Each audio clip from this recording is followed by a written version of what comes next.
Lo que vamos a ver hoy en cuestión de teoría es la introducción a lo que tiene que ver con jerarquía de memoria. Este es un tema que ustedes lo van a ver con gran detenimiento el cuatrimestre que viene en la materia arquitectura y sistemas operativos. Allí se van a cansar de ver el tema de memoria. Lo que se da en esta materia es una introducción, es una aproximación, por lo que seguramente van a haber cosas que todavía le pueden llegar a faltar a la explicación o pueden no llegar a comprender del todo, porque la parte práctica, la parte donde realmente ustedes van a trabajar con memoria y van a hacer simulacros de cómo funciona la memoria dentro de una computadora, va a quedar para el cuatrimestre que viene, por lo que no se asusten si no llegan a entender del todo los contenidos, no se preocupen, va a haber tiempo. Lo que buscamos es darle una primera introducción. Quizás muchas de las cosas ustedes las deben manejar o las deben conocer, a lo mejor sin una definición tan formal, pero hablar de memoria es algo de lo cual todo el mundo habla, sobre todo cuando tiene que comprar algún aparato, siempre lo que pregunta es qué memoria tiene, sin saber quizás demasiado para qué se usa, cómo es que funciona, pero lo que vamos a ver hoy, insisto, es una aproximación. Esta aproximación teórica de jerarquía de memoria no tiene parte práctica, por lo que solo van a ver esto que les voy a hablar ahora y lo van a necesitar para rendir el examen. Alguna que otra pregunta de jerarquía de memoria puede haber. Igualmente, insisto, no va a ser demasiado complejo porque esto es a nivel introductorio. Ustedes en el campus ya tienen el material de la presentación de PowerPoint para poder ver. Empezar a compartir pantalla.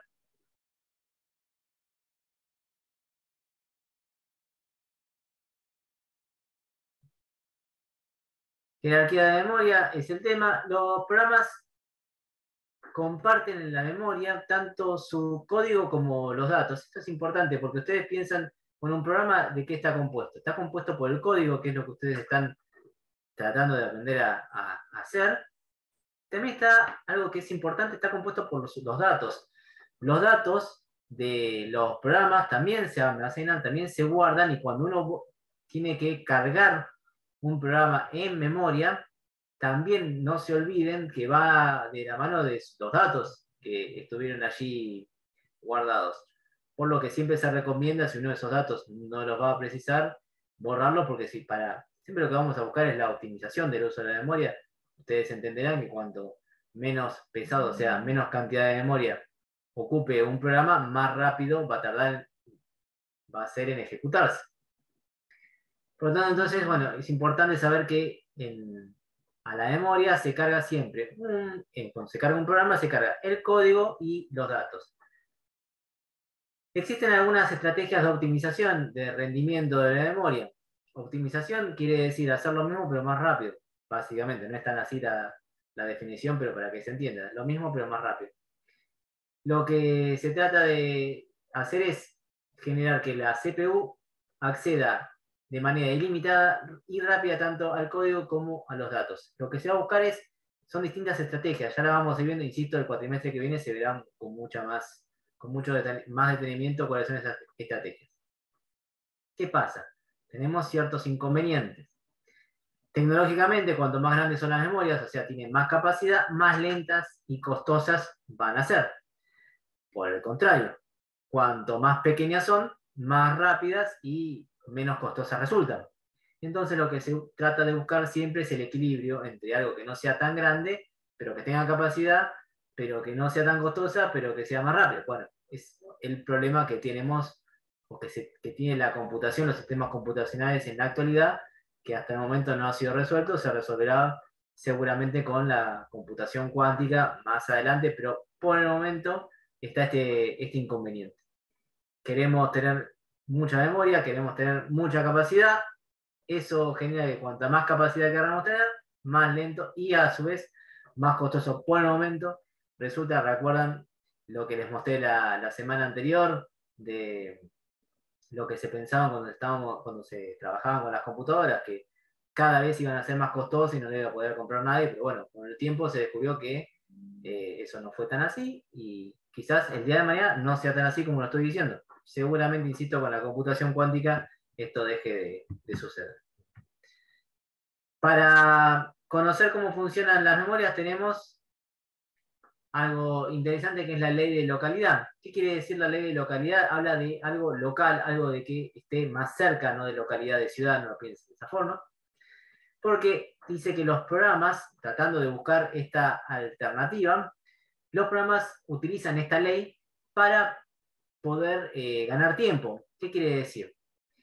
Los programas van a tratar de buscar una porción relativamente pequeña en un instante de tiempo. O sea, no tratan de traer todo el programa a la memoria, sino que siempre tratan de buscar una pequeña porción para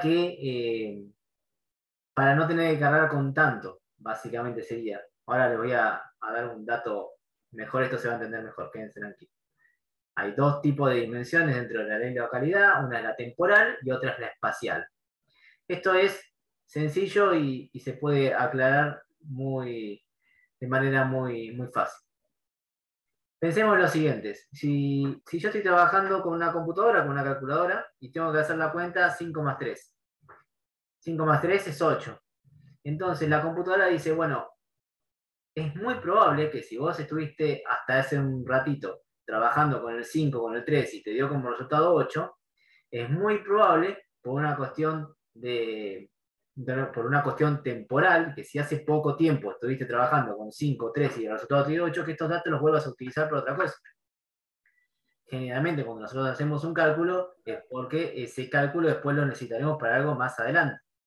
Entonces lo que hace la memoria es tener especial atención a aquellos programas, yo estoy hablando de números, pues piénsenlo más generalmente en un programa, o si quieren en un dato, que hace poco tiempo con el que estuvimos relacionados y lo guarda en un lugar más cercano a tenerlo próximo.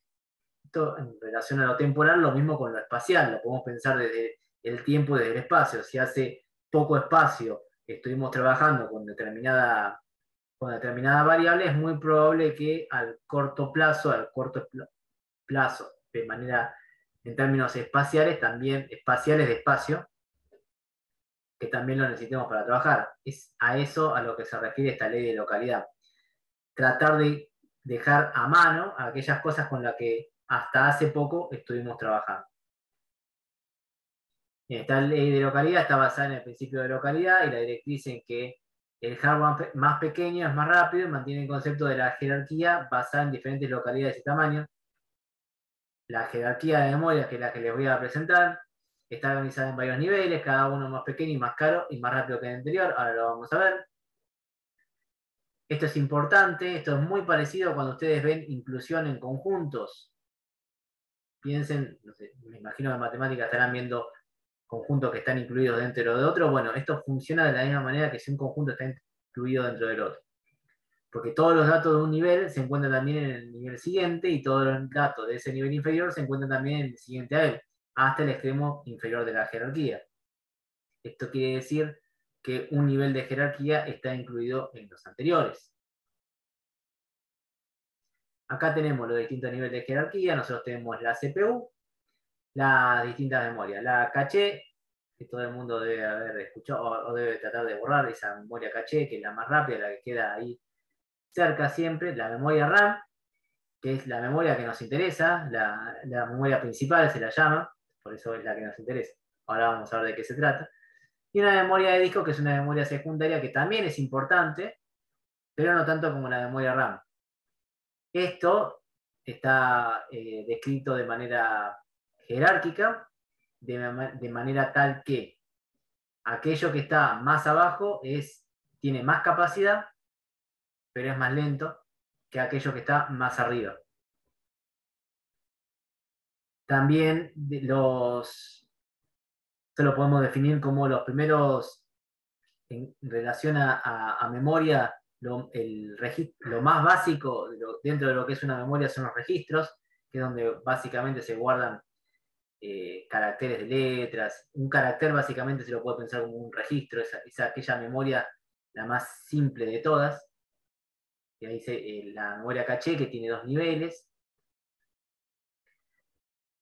Voy a empezar a definir lo que es una terminología básica con la cual nosotros vamos a empezar a manejar.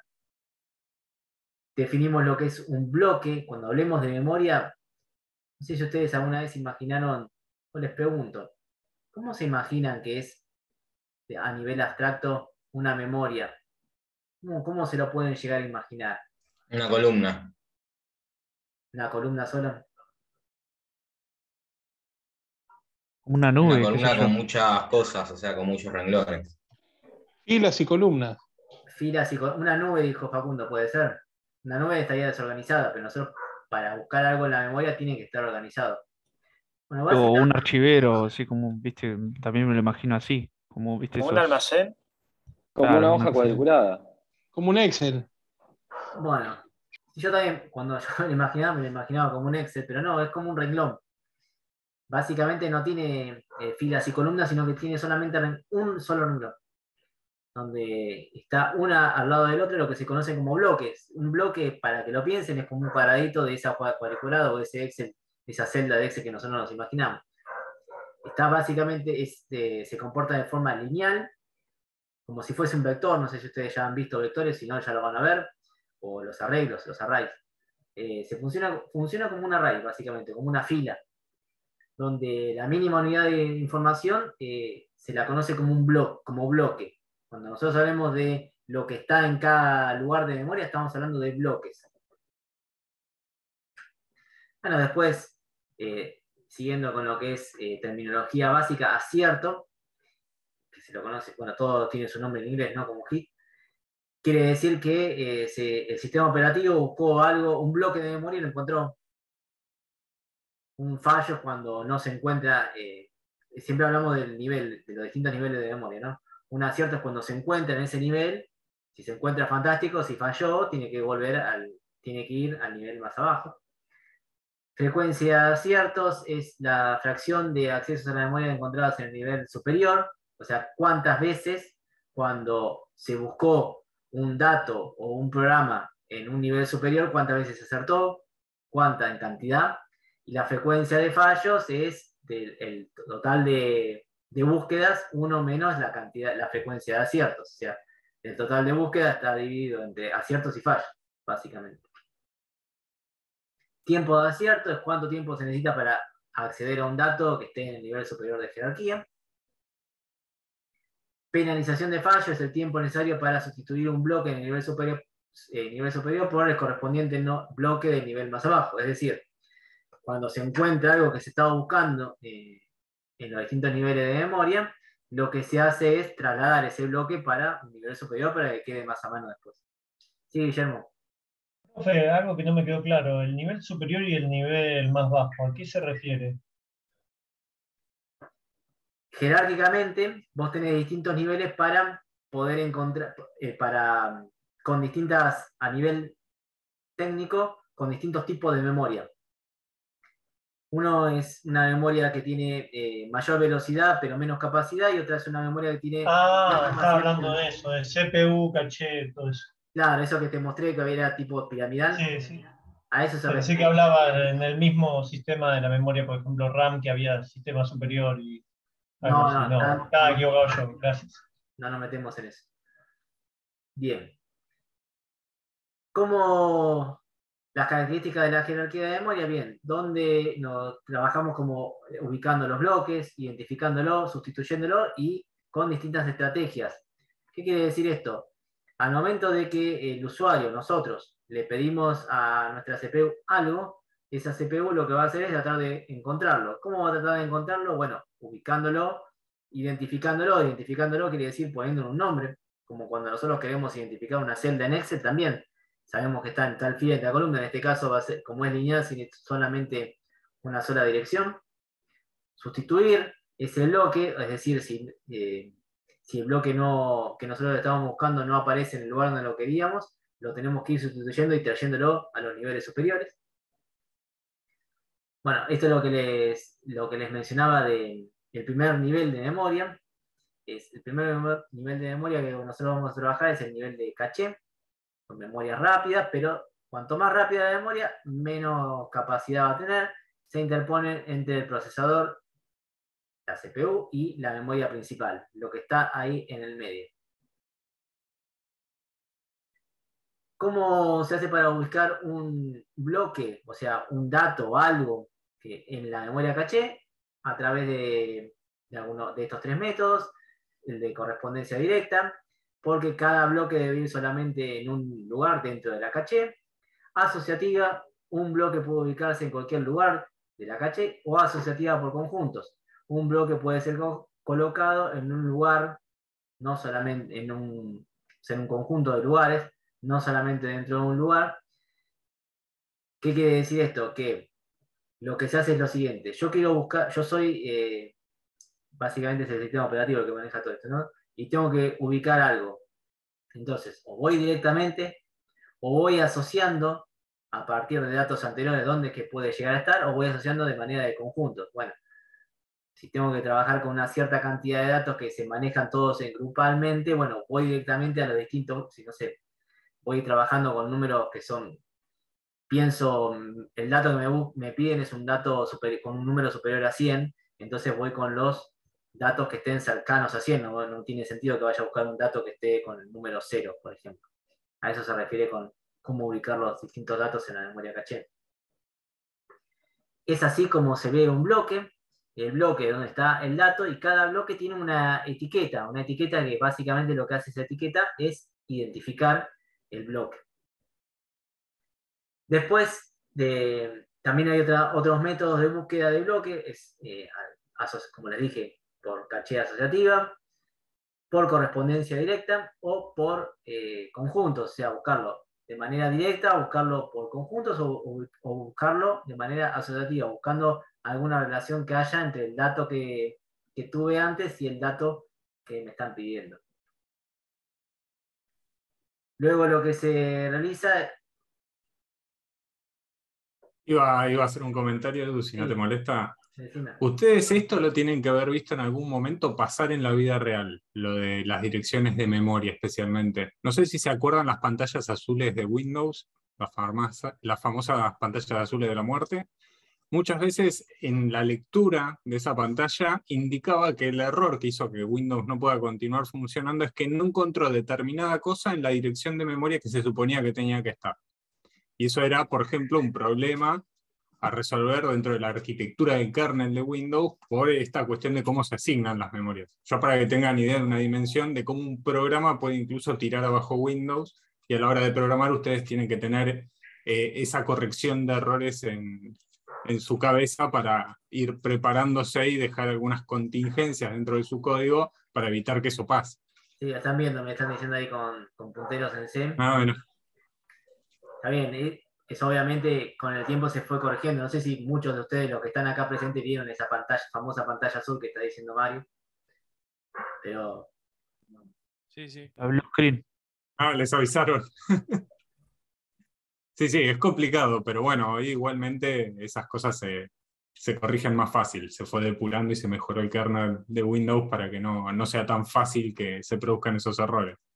Claro, ese es el tema. Ir a buscar algo, imagínense el sistema operativo Windows, que ir a buscar algo que tiene que estar en un lugar y no está. ¿Qué hace? En ese momento, ¿qué hacía? Se ponía azul directamente. Ahora marca... Decía procediendo al vaciado de memoria y no sé, no me acuerdo bien qué decía. Ah, ya no dice eso, pero te decía eso. Sí, el volcado de memoria. Sí. Básicamente lo que hacía era depurar la memoria para que cuando reinicies no quedaran datos corruptos dentro de la memoria. bien. Bueno, esto es lo que se estaba justo mencionando Mario, o sea, para sustituir bloques, después cómo se hace. Y se hace o de manera aleatoria, mediante algún mecanismo de hardware, esto básicamente lo maneja la memoria RAM, o de manera pseudo aleatoria, para obtener una distribución de bloques con un comportamiento reproducible útil durante la distinta depuración que puede tener el hardware. Este es básicamente, bueno, ya se los mostré, se los iba a preguntar a ver qué se les hubiese ocurrido, pero si uno quiere sustituir algo, imagínense que nosotros tenemos un renglón con bloques donde hay datos y esos datos tienen que ser sustituidos por otros datos que están más abajo en otro nivel de memoria. ¿Cuál es el dato por el cual se va a sustituir? Bueno, una estrategia que no es para pensar demasiado, es sustituir por el bloque menos usado recientemente. O sea, Es como, si yo tengo que tirar ropa, ¿qué voy a tirar ropa? Y bueno, voy a tirar la ropa que menos usé recientemente. Si en el último tiempo, en los últimos 4 o 5 años no sé una prenda, estaría bueno que la tire. Básicamente de esa forma es como se comporta la sustitución de bloques en la memoria. El menos usado recientemente es aquel que más va a sufrir, va a ser reemplazado por un bloque donde se lo esté solicitando en este momento, y ese bloque que menos está usado o que hace mucho más tiempo que se utilizó va a pasar a un nivel más abajo. Vemos también lo que son las escrituras directas, la información que se escribe en el bloque de caché y también en el bloque de memoria inferior, o el método de posescritura, donde la información se escribe solo en el bloque de la caché. El bloque modificado de la caché se escribe en la memoria principal solo cuando es reemplazado. Tiene ventajas cada una de estas políticas. La ventaja de la política de post-escritura es que las escrituras se realizan a velocidad de la caché, y múltiples escrituras de un bloque requieren de una única escritura en la memoria del nivel inferior. La ventaja de la escritura directa: los fallos de lectura no ocasionan escrituras en el nivel inferior, es más fácil de implementar que el anterior, mantiene siempre coherente entre la memoria caché y la memoria inferior. Útil, dice, en los sistemas multiprocesos en los que varias CPU acceden simultáneamente a los datos. Esto, bueno, ahora eso lo van a ver más adelante. Tipo de fallos de la caché. Tenemos fallos que son forzosos, donde el primer acceso a un bloque no está en la caché, así que el bloque debe ser traído a la misma. ¿Qué quiere decir eso? Se fue a buscar algo que se suponía que estaba en la caché, pero no estaba allí. Esto también se denomina fallos de arranque en frío de primera referencia, o sea, fue una falla. Es como cuando ustedes tienen que ir a buscar algo a cualquier lugar. Es básicamente pensar que una cosa está en un lugar donde no está. Esos son los datos, los tipos de fallos forzosos. De capacidad, obviamente, es si una caché no puede contener todos los bloques necesarios durante la ejecución de un programa, se presentarán fallos de capacidad debido a que los bloques que se descartan y luego se recuperan. También esto se solucionó con el tiempo, porque un programa puede ser incluso más grande un solo programa puede ser incluso más grande que toda la memoria. Entonces, lo que se hizo fue dividir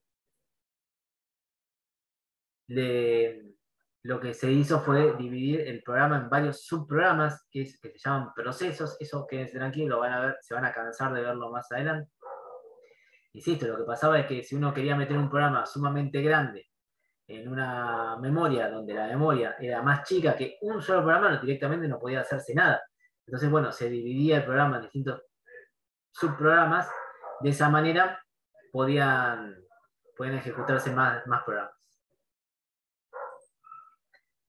Esto, es más, ustedes, si quieren, ahora están aburridos, mientras estoy hablándoles, pueden entrar a lo que es me imagino que deben estar toda la mayoría trabajando con Windows ahora, pueden entrar a lo que es el administrador de tareas y fijarse cuántos programas están ejecutándose en este mismo momento en su PC. Se van a sorprender, porque van a notar algo. Si lo hacen, a ver si les llama la atención algo de lo que... El administrador de tareas les va a decir, entre otras cosas, cuántos programas en este momento se están ejecutando en su computadora. Fíjense. Serían lo de segundo plano, ¿no? No, primer plano. Pero el segundo plano también importan, pero ¿cuántos programas te aparecen que están ejecutando? O procesos, te puede decir. Facundo, el tiene que estar por ahí. Es lo que pasaba con Windows muy viejo, de XP para atrás, que cada vez que un programa fallaba tenías que quedarte esperando que la máquina reaccione un montón de tiempo. Era porque se ponía a buscar, en algún lado tiene que estar. ¿Y dónde está el error? ¿Dónde está la dirección de memoria? Y ahí se ponía a buscar 1500 cosas y por eso tardaba muchísimo. Ahora desestiman más cosas, ¿no? Igual los ciclos en los que pasan las cosas, tanto en las memorias como en los procesadores, se aceleraron muchísimo cuando avanzó la tecnología, y como estamos hablando acá de memoria caché, también se aumentó muchísimo la capacidad de memoria caché. Es más, los procesadores que van a salir nuevos de AMD ya duplican nuevamente la cantidad de memoria caché y los va a volver mucho más rápido porque tienen más bloques donde guardar información y acceder rápidamente a ella. O sea que era un problema en parte de Windows, como decías hoy, lo del kernel. Porque yo pensé que eran problemas de PC, por decirte, cuando te tiraba una blue screen decías, bueno, esto es porque la PC, no sé, está complicada. Pero se ve que era de eso, mira, No, bueno, no no. sabía. Se fueron creando distintas, en los kernels se generaron subrutinas para que cuando hace búsquedas de memoria no tire abajo el sistema y empiece a volcar la memoria con el fin de encontrar dónde está el error, sino que se marca como error y se cierra directamente el programa. Fueron pequeñas estrategias que fueron cambiando, pero es todo parte del desarrollo. Ustedes piensan que un kernel tiene miles de millones de líneas de código. Sí. O sea, son enormes. Fíjense lo que está ahí, lo que puso Kevin, el único que debe haber buscado cuántos procesos tiene en este momento, cuántos programas tiene en este momento en su PC. Dice 204 procesos y 2800 subprocesos. Yo le pregunto a Kevin, vos en este momento tenés 204 cosas abiertas. Supongo que no.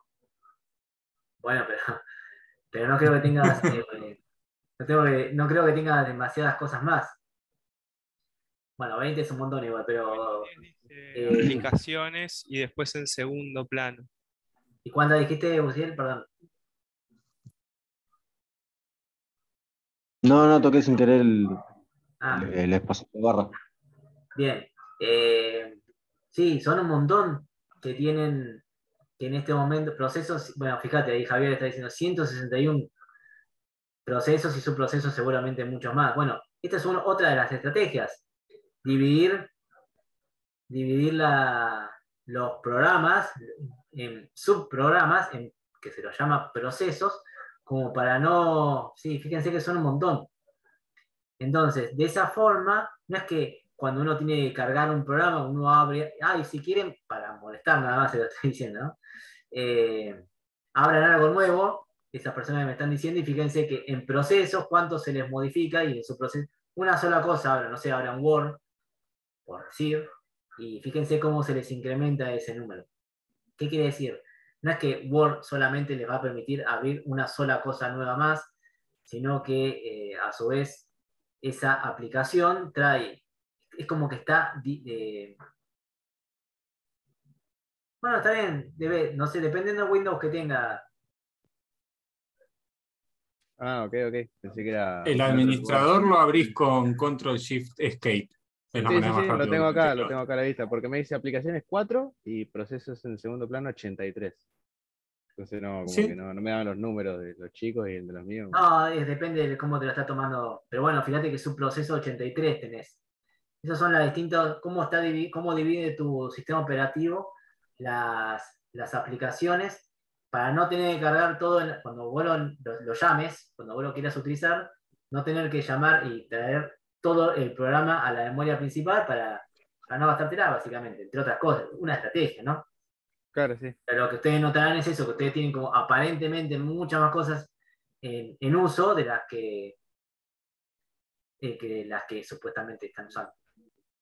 Bueno, Además, Windows también precarga un montón de subrutinas y de archivos ya predeterminados, como los puntos DLL y demás, que sabe que lo utilizan la mayoría de los programas para que estén siempre disponibles ahí. Si ustedes se fijan, cada vez que abren un programa también pueden ver cuál es el consumo de RAM que tienen. Algo claro, lo que decían ahí de Chrome, vos cuando abrís Chrome sin abrir ninguna página, si entras al administrador de tareas, vas a ver el consumo de RAM que tiene, abrís un par de páginas web, así un par de tabs, y también te vas a dar cuenta cómo empieza a comer la memoria. Igual lo optimizaron bastante, pero sigue comiendo mucho. Sí, un montón. Bueno, los distintos tipos de fallos de conflicto, como si la estrategia de ubicación es asociativa por conjuntos o de mapeo directo, estos fallos ocurrirán, ya que se puede descartar un bloque y posteriormente recuperarlo si a un conjunto le corresponden demasiados bloques. Esto es lo que estábamos diciendo. El segundo nivel de memoria, de jerarquía de memoria, la memoria principal, la memoria de RAM. Esta tiene buen rendimiento, pero es lento respecto al superior. ¿Por qué se llama RAM? Me imagino que todo el mundo lo sabe, porque es memoria de Random Access Memory, significa en sus siglas. Son volátiles. ¿Qué quiere decir? No quiere decir que va a explotar, sino que básicamente cuando nosotros apagamos la computadora, la información que había en la memoria RAM deja de estar. No está más en la memoria RAM, va a quedar en la memoria de segundo plano. Es una memoria, básicamente es un chip, es algo muy pequeño. Si ustedes lo miran, dice, pensar que acá sucede la magia, pero es algo que nos entra lo agarramos con 2 dedos, básicamente. Se clasifican en memoria RAM estática y dinámica. Son caracterizadas por ser memoria de lectoescritura y contienen un conjunto de variables de dirección que permiten seleccionar cualquier dirección de memoria de forma directa, independiente de la posición que se encuentre. Esto de muchas veces cuando se le preguntan hardware de la computadora, bueno, la memoria RAM, recuerden que es un hardware y es uno de los más importantes. ¿Cómo está compuesta físicamente la memoria? Está constituida a partir de 2 transistores, y 2 transistores por bit. Acuérdense, no sé si lo recuerdan, pero un transistor era lo que sustituyó en su momento a los tubos de vacío. Fíjense que dice construidas a partir de 2 transistores por bit. Obviamente es una tecnología mucho más cara, tiene menos capacidad, pero muchísima más velocidad. Los transistores son los que pueden llegar a hacer algún tipo de modificación de corriente, puede pasar de 1 a 0 tranquilamente o puede direccionarla para otro lado. Básicamente es lo que necesitan saber a nivel electrónico de lo que es un transistor.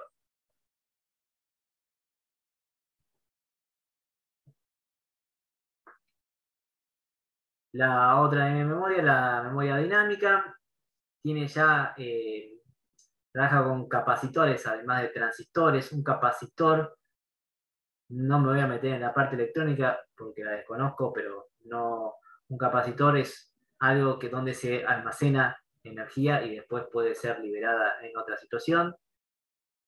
Mucho más que eso no hace falta saber. Son más lentas y son utilizadas en memoria de masa, tienen más capacidad.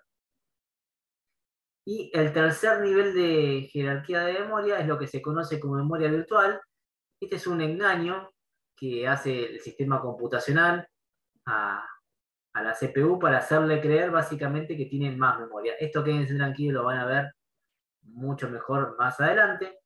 Lo que tienen que saber hoy es a qué se refiere cuando hablamos de memoria virtual. No de una memoria que está como nosotros podemos llegar a imaginar, algo que es virtual, algo que no, si bien es algo que no existe en la realidad, pero no es algo que se transfiere por Wi-Fi. Sino que una memoria virtual, esto lo pueden ver tranquilamente, es la unión entre la memoria de disco, la memoria secundaria y la memoria principal. Es decir, la memoria de disco tiene otra tecnología, es básicamente, antes, y después lo vamos a ver esto, era un disco como un disco de vinilo, como un CD, los que lo han conocido. Y lo que le hace creer al sistema operativo es que esta memoria también puede llegar a formar parte de la memoria principal, pero en realidad no. ¿Qué gana con esto?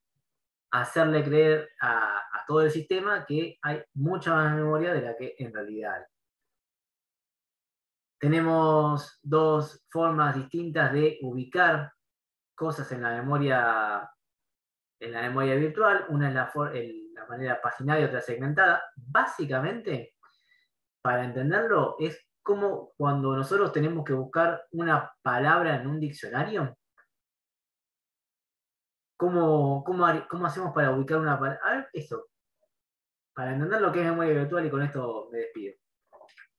¿Cómo hacemos para ubicar una palabra que está en un diccionario? Vamos por las letras. ¿Por orden alfabético? Por jerarquía. Otro ejemplo, perdón. Yo quiero encontrar una palabra que está en un libro. Yo quiero agarrar un libro y encontrar una palabra determinada. ¿Cuántos datos me tienen que dar ustedes para que yo encuentre esa palabra? Todas las ¿Por el letras que índice, lleva esa profe, palabra. o la primera letra? No, a ver. Yo agarro un Buena libro. pregunta, profe. ¿En qué hoja está?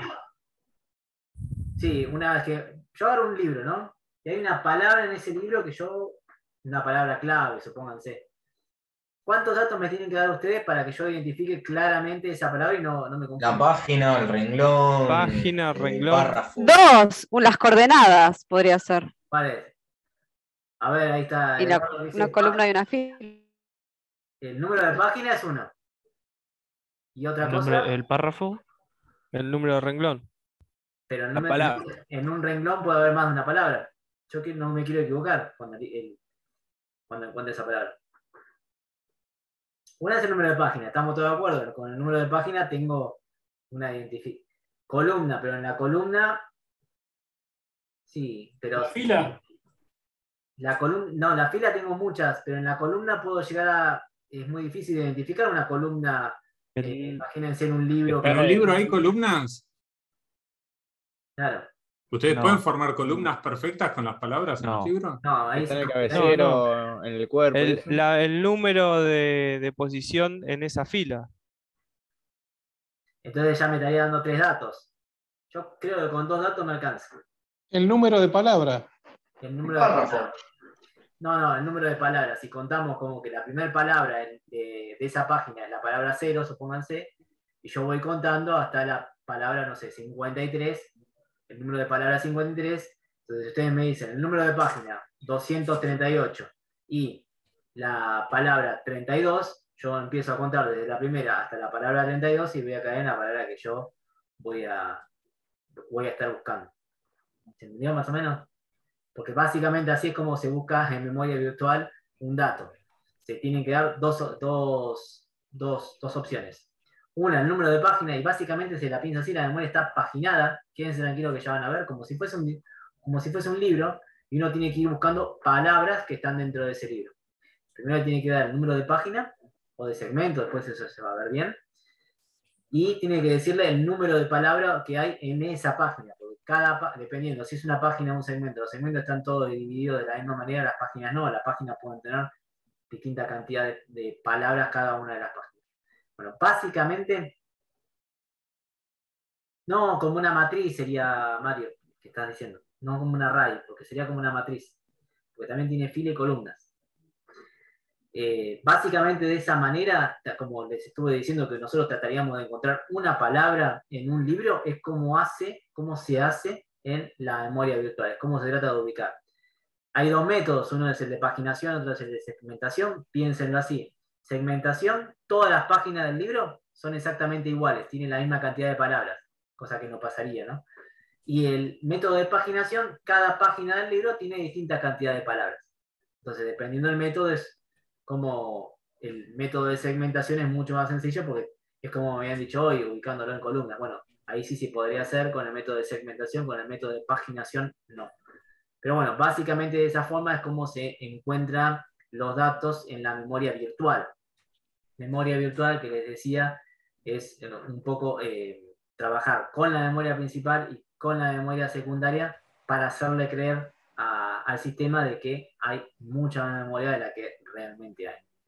¿Por qué? Porque la memoria secundaria, que es una memoria mucho más grande, es una memoria mucho más lenta para funcionar, es una memoria que no es volátil. ¿Qué quiere decir que no es volátil? Que cuando nosotros apagamos todo, la información queda almacenada en la memoria secundaria que obviamente una de las cosas que tiene que tener cuando nosotros apagamos todo es el sistema operativo. Básicamente ocupa no me acuerdo qué porcentaje, no sé si es el 80%, me parece que estoy diciendo una barbaridad, pero es un montón de porcentaje lo que ocupa el sistema operativo dentro de la memoria, que queda allí almacenado con todos los datos que nosotros necesitamos al momento de que prendemos la computadora. Una vez que prendemos la computadora y empezamos a utilizarla, ahí ya los distintos procesos, empezando por el sistema operativo, empiezan a cargarse en la memoria principal. Memoria principal que, esto se lo digo ahora y no se los explico demasiado porque no hace falta que lo entiendan, pero vieron que muchos de ustedes me dijeron que al momento, gracias al administrador de tareas, tenían, no sé, creo que menos me dijo fueron 4 aplicaciones y otros me hablan de 600 y pico de procesos, ¿no?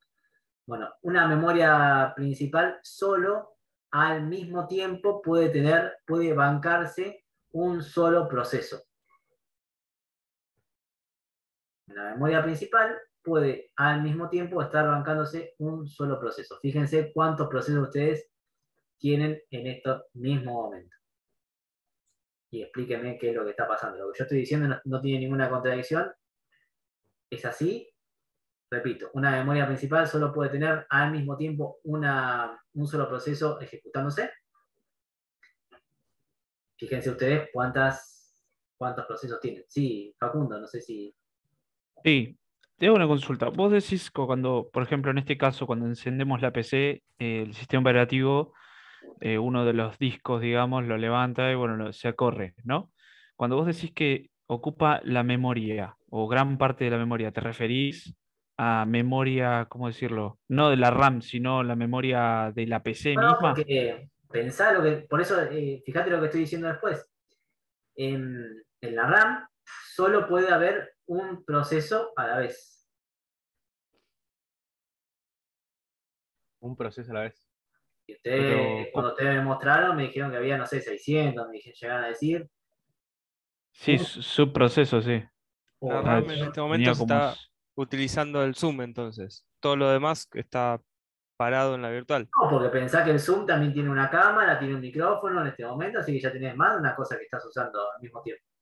Y este Zoom está abierto gracias a, no sé, Chrome, en un caso. O sea que yo, por ejemplo, estaba compartiendo Zoom y PowerPoint. Y no es que mi computadora es especial. Bueno, podría llegar a ser especial si tiene más de una memoria, ¿no? Que la mayoría debe tener más de una memoria Sí, principal, ¿no? Pero bueno, por eso, serán dos o por tres eso nada más. preguntaba, Serán porque en dos este o caso, perdón, no quería interrumpir. sí. No, que en este caso, por ejemplo, me entró la duda porque yo tengo dos memorias, justamente compré un disco sólido para poner solamente el sistema operativo, en este caso, y un disco rígido para el resto de cosas. Entonces yo digo, ¿cómo es? Estamos hablando que ocupa el disco, no la memoria, o sea, una gran parte de la memoria RAM. Estamos hablando de memoria RAM igual, ¿eh? Memoria RAM. Lo que habla Eduardo es de la memoria RAM. Está, En la listo. memoria RAM ocurre una sola cosa a la vez. Una sola cosa a la vez, sí. Y el sistema operativo administrará lo otro, ¿o no? Pero, ¿y dónde lo tiene que administrar para que se ejecute? Tiene que pasar por la RAM. A ver si se les ocurre por qué puede llegar a pasar esto. ¿O qué es lo que está ¿Por pasando? la caché? ¿No? Para que algo se ejecute, se tiene que pasar por la RAM. Sí o sí. Y solamente por la RAM puede pasar una sola cosa a la vez. Ustedes me dijeron después que, bueno, además del sistema operativo, obvio que todos tienen, estamos ejecutando, no sé, Zoom, la cámara, el micrófono, Chrome, yo PowerPoint, como mínimo. Muchos que tendrán aplicaciones ahí abiertas escuchando música al mismo tiempo que yo hablo. ¿Con el Jugando a los procesador? jueguitos. No, bueno, sacando eso de que supongamos que todas las computadoras tienen un solo procesador, una sola memoria.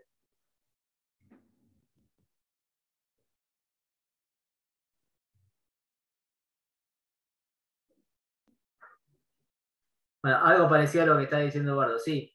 Las cosas se ejecutan de a una a la vez, pero tan rápido que nosotros, usuarios, ustedes y yo, nos damos cuenta de que una sola cosa se está ejecutando a la vez.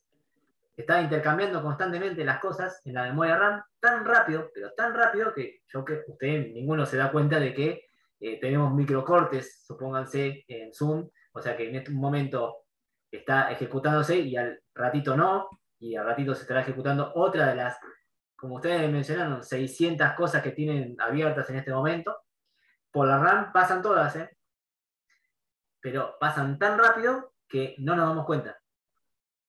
Claro, ahí Claro, por eso aparecen y desaparecen en el administrador de tareas, digamos. en la mitad de tarea no, porque está todo, lo que aparece y desaparece tan rápido es en la memoria RAM. O sea, primero, si vos le das la instrucción, pasa por el microprocesador y después por la RAM, ¿no es cierto? Depende de la instrucción que vos le estés dando, porque por ejemplo, ahora obviamente yo estoy usando Zoom y se da cuenta mi sistema operativo que estoy usando Zoom, pero también tengo abierto, ahora por ejemplo, sigo abierto con PowerPoint, pero no lo estoy usando, entonces estará un poquito más alejado de lo que estará la rapidez de tener Zoom ahí a mano. En la cola. Ahí lo dijo Nicolás Pavón y Facundo también. Sí, tiene que ver con los hercios con los que trabajan. Esos hercios lo que representan son ciclos por segundo. Ustedes vieron que ahora los procesadores funcionan 3.6, 3.8, 4 GHz por segundo, quiere decir eso. Esa es la cantidad de operaciones que puede realizar. Entonces, durante un segundo pasan muchísimas cosas muy rápido, pero siempre pasa una sola cosa a la vez. Y con las memorias RAM, si se fijan, también tienen velocidades. Van a ver que dicen, no sé, 2133 MHz, 3200, 3000 y así. Esa es la cantidad de operaciones, que en realidad es más complejo, porque se le dice megatransfers, que manejan las memorias RAM, y es con la cantidad de cosas que pueden suceder en un segundo. En un solo segundo suceden esa cantidad de cosas. Por eso son tantas que nosotros ni nos damos cuenta que tendrá, por ejemplo, Zoom, microcortes, no microcorte, pero, o sea que Zoom en algún momento sale de la memoria principal, pasa a otra de las aplicaciones que yo en este momento tengo abiertas y vuelve de nuevo a Zoom, pero ni nos dimos cuenta nosotros, usuarios. Hablo de nosotros, usuarios, ¿no? Pero bueno, básicamente es así como funcionan. Es muy básico lo que les estoy diciendo, cómo funciona la memoria, que es tranquilo, que hay otra materia donde ustedes van a ver y van a simular cuál es el recorrido de todos los programas, de los 600 programas que tienen actualmente abiertos en la computadora, cómo es que pasan a la memoria RAM, a través de qué criterio utiliza el sistema operativo para seleccionar a esos programas que actualmente ustedes, por ejemplo, tienen abiertos. Pero bueno, hoy para que se vayan, ¿cuál es la conclusión?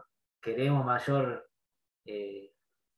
velocidad de trabajo y no tengamos tantas cosas abiertas al mismo tiempo, porque se darán cuenta que la memoria puede trabajar, es rapidísima, pero cuanto más cosas nosotros tengamos abiertas en ese administrador de tareas que lo podemos controlar, peor va a ser y más lento nos va a generar nuestro trabajo. Es una de las primeras conclusiones como para ir sabiendo cómo manejarnos al momento de trabajar con nuestro sistema. Dudas, preguntas, cosas que quieran comentar. Igual insisto, esto es básico, hoy es solamente como para ir introduciéndolos en el tema. Sí, Guillermo, o Brian. Profe, ¿esto entraría en el parcial o entra en el parcial? ¿Y hasta qué nivel? Porque vimos hasta electrónica acá. ¿Hasta? Hasta electrónica diste, es decir, No, me pero pareció un son. montonazo este tema.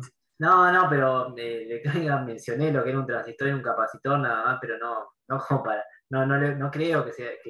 No le vamos a preguntar qué es lo que hace un capacitor o para qué sirve. No. Es mencionarlo nada más, tampoco. Sí se le puede preguntar de qué trata la ley de localidad, cuáles son los tipos de fallos, qué quiere decir un hit, un miss, qué significa, cuál es la mínima unidad de memoria, ese tipo de preguntas. Dibujar, o sea, un gráfico de un nivel de jerarquía de memoria y que ustedes tengan que poner cuál es cuál, o que se les pregunte qué es más rápido la caché. Igualmente ahora van a ver ustedes, les voy a pasar en el parcial alguna pregunta como para que tengan una idea. No, pero no va a ser tan específico, ¿no? Insisto, si esto ni siquiera tienen parte de práctica de este tema, justo. Del anterior sí pueden ver el TP2, el TP3, que hay algunas preguntas como para que ustedes vayan viendo de qué índole pueden ser, pero no tan específico. Buenísimo. Bien, para la grabación.